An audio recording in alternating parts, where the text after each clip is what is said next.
Welcome back, ladies and gentlemen. In this video, we're going to be following up the information and ideas presented in the previous video about rotating objects, where we were dealing with angular quantities, as we say, between, or angular quantities such as angular position, angular velocity, and angular acceleration.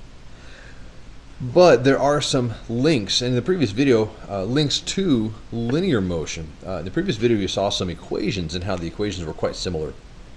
But there's more to it than that, than just similarity in the mathematics.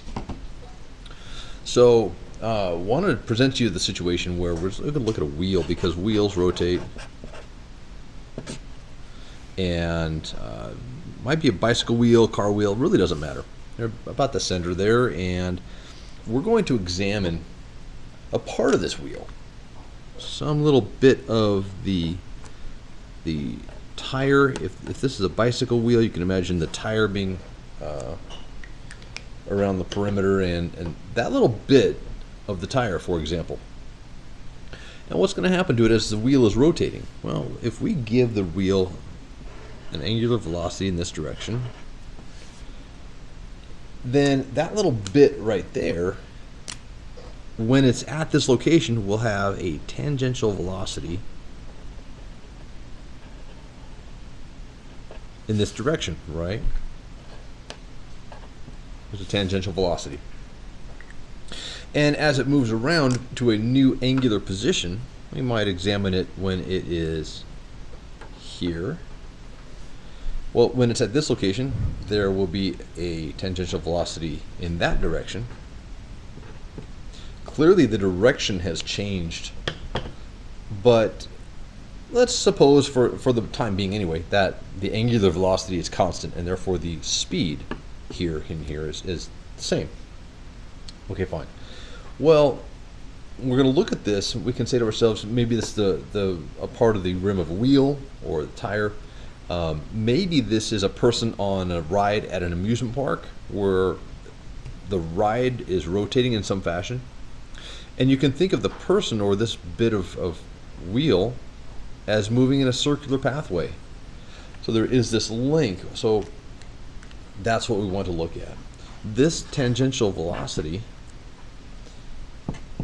comes about from a distance traveled and the time it takes to travel that distance. And it's real easy to examine the distance as once around, and once around along a circular pathway would be the circumference. The time to go once around is going to be the period of rotation, and that'll just be capital T. Well, circumference is real easy. 2 pi times radius, and the radius is in here, right there, divided by the period. And this is kind of slick if we look at this the right way. I'm going to pull a radius out, and we're going to say 2 pi divided by the period. And the reason for doing that is because this quantity here actually is your angular velocity. Recall from the previous video, angular velocity is 2 pi radians divided by wrote an R, forgive me. Thrown off for a second, back in the game here. 2 pi radians divided by the period of rotation. And so, a quick substitution here, we can simply say that the tangential velocity, and here's the first link, tangential velocity is radius times angular velocity. So there's a link between something linear and something rotational. The units here, you can imagine, are pretty straightforward. It will be meters per second. And if you think about this, well, angular velocity, radians per second, but radians really don't have any dimension to them. And so you multiply that by meters, how we measure the radius, and you get your meters per second. Well, there's more to it. Let's for the time being, let's examine this and say, well, what's going to be producing the circular pathway, there must be a centripetal force, and there must be a centripetal acceleration. And we know that centripetal acceleration is equal to the tangential speed squared divided by the radius of the circle. We can make a substitution here. We'll take this value, radius times angular velocity, substitute in here,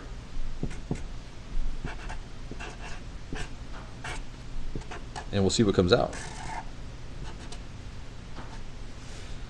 So we can rewrite this to simply say that your centripetal acceleration is equal to radius times angular velocity squared. Here's another link between something linear and something rotational. The units here are straightforward, meters per second squared. It's just an acceleration. Now this is interesting though, please keep this in mind, right? This acceleration is toward the center of the circle. There's your ACP right there. There's your centripetal acceleration. And that should be easy to see. It's not a problem. That is the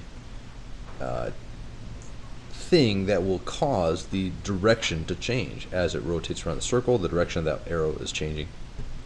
And that's due to this acceleration toward the center of the circle. But of course there's more to it. So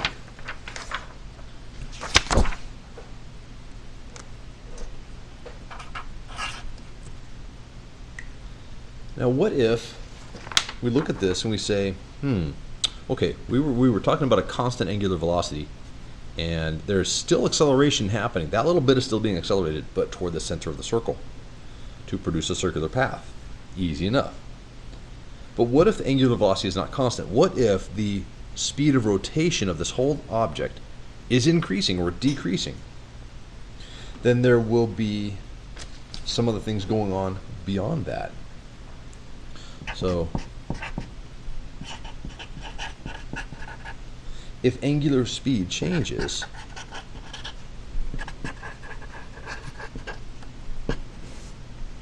then tangential speed also changes.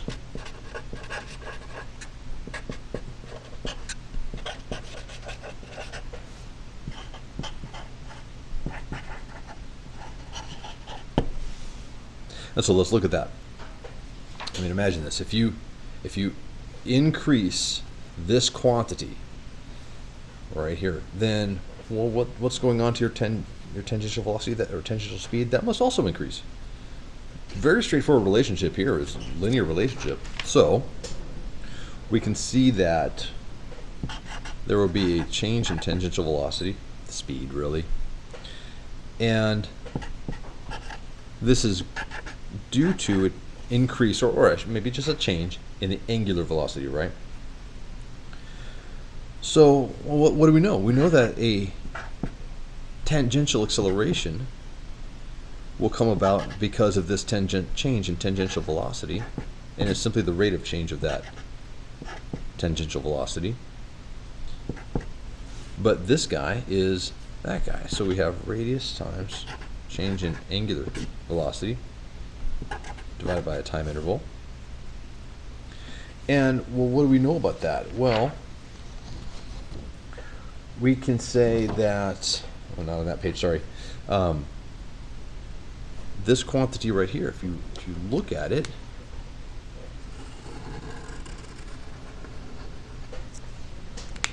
that sure looks like the rate of change of your angular velocity. So that is your angular acceleration. So your tangential acceleration is equal to radius of the circle times angular acceleration. So here's another one of those links between a linear quantity and a rotational quantity. And so what do we have so far? We have tangential velocity linked to rotational velocity, or tangential speed linked to rotational speed. We have centripetal acceleration linked to rotational speed. And that's for a constant radius, right? If you increase the rotational speed at a constant radius, then there must be a stronger centripetal acceleration. But now with this new business, we have a tangential acceleration, which is a linear quantity. And it comes about here. I'll show you this. We're going to have a changing angular speed. And that's going to produce a changing tangential speed. But a changing tangential speed will require, or will indicate that there's going to be a tangential tangential acceleration here in that direction as well. And it's in that direction while this little bit is in this location. And if we see the same rate of change of angular speed, then you would have the same rate of change of tangential speed, which is your tangential acceleration. And that would happen over here, but the direction changes there. But there's something interesting going on here. You could have two different accelerations taking place at the same time. We'll look at that in just a moment. So there's generally, I want to say a couple things before we get to that.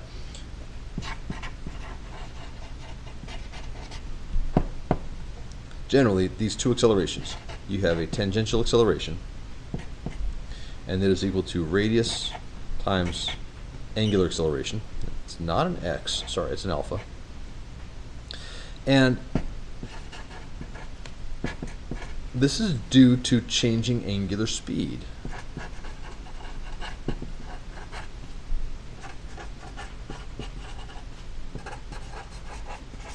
In other words, this acceleration is due to a change in angular speed, or I'll put it here, that guy. And there's also this centripetal acceleration, another linear quantity.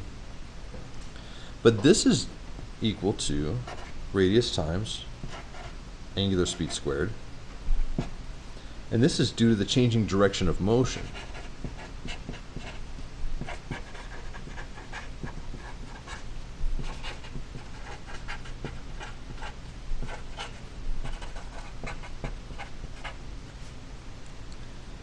All right, so when you rotate something faster, there's actually two accelerations happening simultaneously to any bit of that object. So this bit of tire on the bicycle wheel, or someone sitting on a ride in this location, they would be, if you speed up this rotation of the whole object, that little bit is experiencing two accelerations. One of them toward the center of the circle, and that's due to the changing direction, and one of them in a tangential direction, and that is due to the changing speed. And they happen simultaneously. So what we want to be able to do is look at the result of both of them happening together. And that is just what we're going to see here. So I'm going to bring this back in.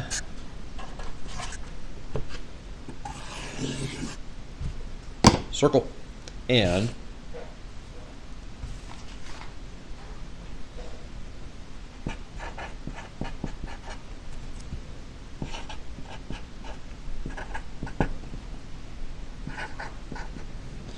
so both centripetal acceleration and tangential acceleration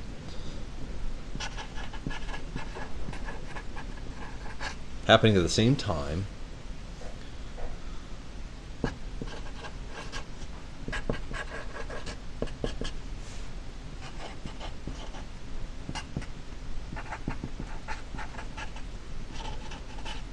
And they'll be at a right angle to each other. Almost feels silly saying that, but check this out. If this is the center of our circle, then we're examining a bit of the, let's say the tire on the bicycle wheel right there. Then remember there's going to be a centripetal acceleration here aimed at the center. And there is also going to be this tangential acceleration here. Tangential. And strictly by definition, the centripetal acceleration is on a line that is radial, and the tangential acceleration, well, that's tangent to the circle. And that puts those two at right angles to each other. And we are able to redraw this as, for that little bit right here, then we can say, well, there is this, I use a thin marker here, there is this way of looking at it, where we simply make a parallelogram. And I don't know about the relative lengths of these guys, but there's something easy to show here, and that is, well, what is the result of these two accelerations happening simultaneously? And the result is the vector sum of those two. So this is your actual acceleration, the total acceleration that is taking place, that this little bit is experiencing. So what do we have? We have more or less that, and at right angles to that we have this one. Try to draw that at a right angle.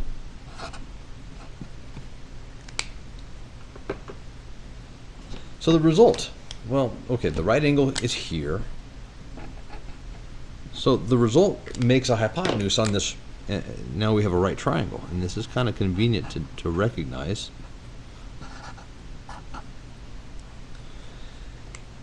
And the reason is there's a quantity here. We might be asked to solve for this quantity. We might also be asked to solve for its direction. And it really depends on the two accelerations here, right? You can clearly see there's Pythagorean Theorem coming into play, and but there's something important, and it's going to be kind of small in my diagram. I apologize for this. There's an angle here. This angle is how we will identify the direction of this acceleration. It's going to be measured from the tangent, not from the radial line. And that angle is typically given some other name, not theta, because theta is usually used for angular position. So you have this other symbol. You can use any symbol you want, really. Just don't pick something that's going to lead to confusion. Now, where is that angle inside this triangle? Turns out it's over here.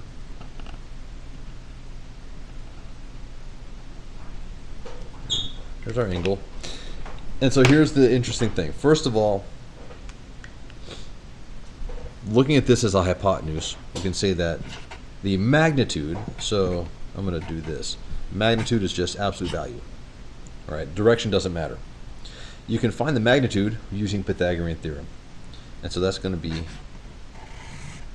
your tangential acceleration squared plus your centripetal acceleration squared. And the sum under the radical, and that gets you the magnitude of that overall acceleration. But what about its direction? For the direction, then you simply look at this and say, well, what's the value of that angle? And this is weird. It's a weird way of thinking of it. You would be tempted to say, well, I want this angle here. I want to know what that is, so I can just name the direction of that guy very easily. But we're not measuring it from this radial line. Not doing that.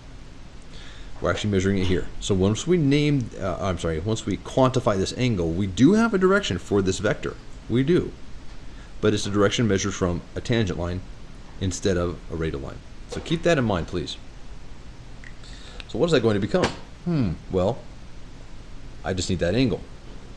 And if I know the two sides of the right triangle, opposite side, adjacent side, well, tangent of the angle is opposite over adjacent.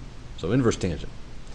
So the value of that angle, in other words, the direction of this vector, is going to be inverse tangent of the ratio between the centripetal acceleration and the tangential acceleration. And so basically this is my opposite over adjacent sides of the right triangle. Okay. So we've got a lot to work with, and we'll be spending some class time trying to figure out the flow of these problems and how to use all this knowledge that we have. If you have any questions, let me know. Thanks for watching. I'll catch you next time.